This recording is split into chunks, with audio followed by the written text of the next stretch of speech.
intentionally. You're trying to grow it. I had a moment where I felt like I was almost surrounded by my family. And that's, what I said.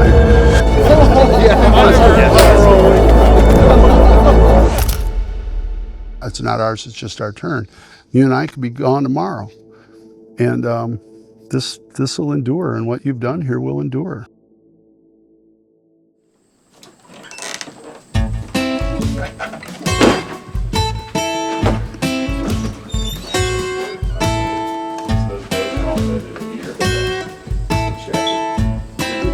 What did I do? I think sometime in the 80s, things started changing. I can remember the first person in our area from away, as we call them, who bought land. He didn't buy it for hunting. He bought it because he wanted to restore a piece of property, and he did that. And it's still in that family, and it's a paragon of conservation virtue. I was 12 years old. I remember it like it was yesterday. Like Mercedes-Benz went through Casanova, looked like a spaceship to us kids because, we didn't know what that was. The consequence of more private landowners buying land for hunting and access generally is good for conservation. It's not necessarily good for access for hunting because they are restricting or you're having to pay for that access. When I was growing up, access was implied. If the land wasn't posted, you could go on it. But there really wasn't any reason to not let people on it either. It just was a thing. So, that you were allowed to do. Land was there for people to live on and scratch a living out of. Part of scratching that living out was hunting, and that switched. The why is a hard thing to put your finger on, but if the reason for buying a piece of property is to use it for recreation or hunting, that's why you bought it. That's why you're possessive of that. It'd be the same as if you were a farmer and said, yeah, you can go ahead and farm part of my land too without any, fee to it. Owning a piece of land has gotten more and more expensive. Managing land has gotten more and more expensive. So multiple revenue streams for some people is really worthwhile. And so I understand why a farmer is like, you know what, no, I'm just not gonna let you go. I need something for this. And I think that's a big shift. If you're a landowner who bought land for hunting and recreation, you're going to do management conservation practices on your land to improve that. That doesn't mean you're going to allow access to it because, again, that's why you bought it. So there's layers to it.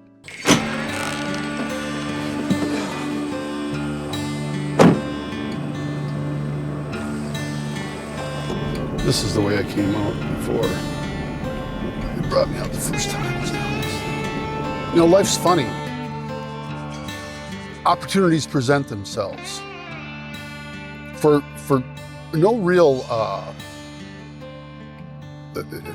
for no real reason other than some serendipitous things happening. I've been given an opportunity through the platform that I have, to be able to talk about some of the things that are important to me that were part of my formative years. This group of people working together, hunting together, hanging out together, having a community and all of that.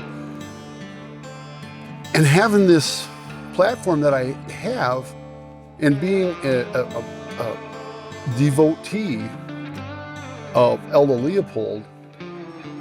And when I learned about the Riley Game Cooperative, ironically enough, 15 years ago, about the same time that I met Steve and Ella, I went, Leopold formalized this idea that I grew up with. And as this opportunity that I have grew, I saw on my own property the fact that I needed some help, and I really enjoy having people hunting with me, and it kind of made sense. Coming out here, holy crap, was it foggy? Yeah. They're like corn fog, man. Hello. This is Michael, and this is Bart. They're here through the sharing the land. Nice. Nice to meet you, Dad. This is Dad, Carol. Hey, Carol. Nice to meet you, Doug. Yeah. strangers get introduced. A landowner that an access seeker doesn't know gets introduced. They get introduced, and through conversation and agreement, they decide that here's what we can do together, and here's what the access seeker will do, here's what the landowner will do. And then they go forward, and it's in this cooperative way. Never know what you're gonna find. One of the things that we do on our website, the landowner fills out a cooperating land profile, which explains what their property is and what they may have available and the kind of work that they're looking for. And then on the opposite side, we've got these folks who, access seekers, who fill out a conservation resume. And on that conservation resume, it's just like a regular resume, right? Who you are, what you're about, and the skills that you have, but then also what you're interested in learning about. This is much safer, much more, I don't like using the word, but it's a good word, controlled. You know, you have, the landowner still has the freedom to say, yes, let's work out a cooperating deal here for you to have access here, but it's going to make sense for what my goals are as the landowner too, whether that's hosting family for a spring turkey hunt, or maybe you have a winter gun season tradition or something. You want to block those dates off on the calendar. Well, you can do that through this. I think it's great, this thing here, bringing guys in to share the work on what it takes to create this conservation here.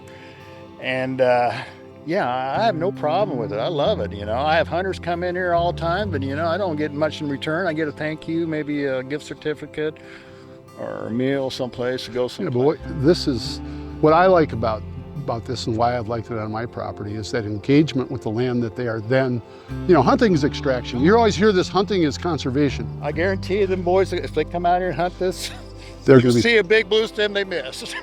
I think that engaged landowners who are engaged in their land, who, Carol's a great example of it. You can, but I got other junk back there too. You really, there's an element of control, but I think the bigger element is that you want to know that person. Yes. So it's just, a part of this is building a relationship, and it's building a relationship between the access seeker and the landowner, but it's also building a relationship between that access seeker and the land. Access has value. Landowners need help. Access seekers can provide that without having to pay money to do it. That's a part of what the problem that we're solving. Anytime you work hand in hand with somebody, you build a bond, and I think that's pretty much sums it up for me, is that you've been out and done work with this person. It's not just not just a random deal. You've been out, you've put your sweat on the land too, and now you have a little bit of investment personally in it. Not monetary, but just giving of your time, which is priceless, and they're giving of their time and their land in return. The magic behind sharing the land is that it hits the deepest parts of people. We connect with land, we connect with each other. We're able to work. Our hands are good at working. We're able to do that.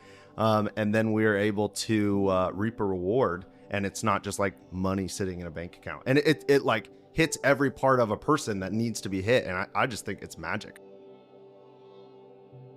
I don't know that I've used this word all day today, and it just really struck me listening to you all, is appreciation. The fact that there's a feeling of appreciation of people, of land, of connection, of all of that, and I just really appreciate and I'm grateful for that. And I don't, when I'm asked about what sharing the land is, I need to talk about that it's appreciation for what we have, what it can be, and then gratitude for it being there.